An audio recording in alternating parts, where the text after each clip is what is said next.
What's up, old school homies? I'm going to tell you about the Budweiser name and what it means to me, because I like to look into history and stuff. Basically, there were two different brands that I heard about when I started brewing beer, because you can actually buy the yeast strain for the European Budweiser or the American Budweiser if you want to homebrew your own beer. So I said, why are there two different brands? And I looked further into it. And let's talk about Bohemia first. Bohemia is just a big deal for beer making in general, because there's a landrace hop that grows there. It's called Saaz. It's important to Pilsner beer.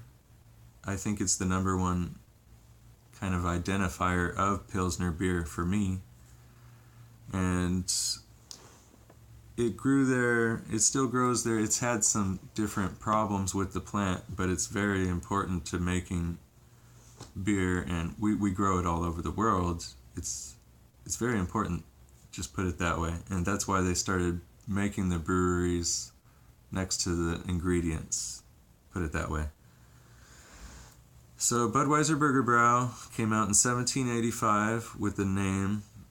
I mean, it meant one of the cities. Budweis was a city in Bohemia, so they named it Budweiser. It kind of identified a beer style at that point, in my opinion, because, Pilsen, Pilsner, no one called themselves a specific brand. They just said they brewed Pilsner, and then we tried to kind of throw it under that blanket in America, and there's been litigations. There's been over 100 different court cases. There's 40 more still pending. But let's talk about when that happened and why.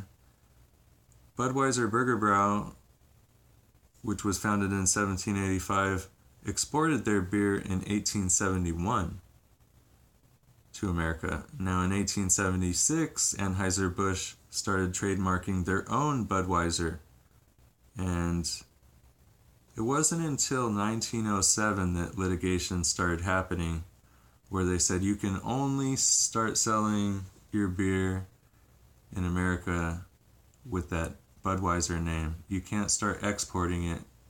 And that's probably why Bud Light is named Bud Light instead of Budweiser Light.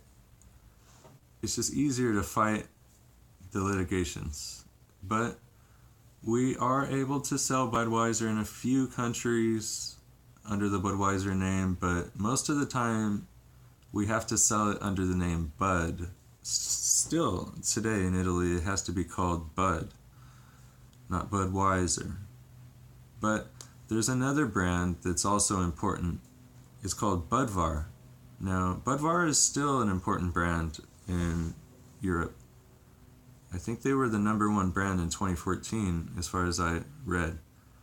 Now, Budvar also came out with a product in 1895.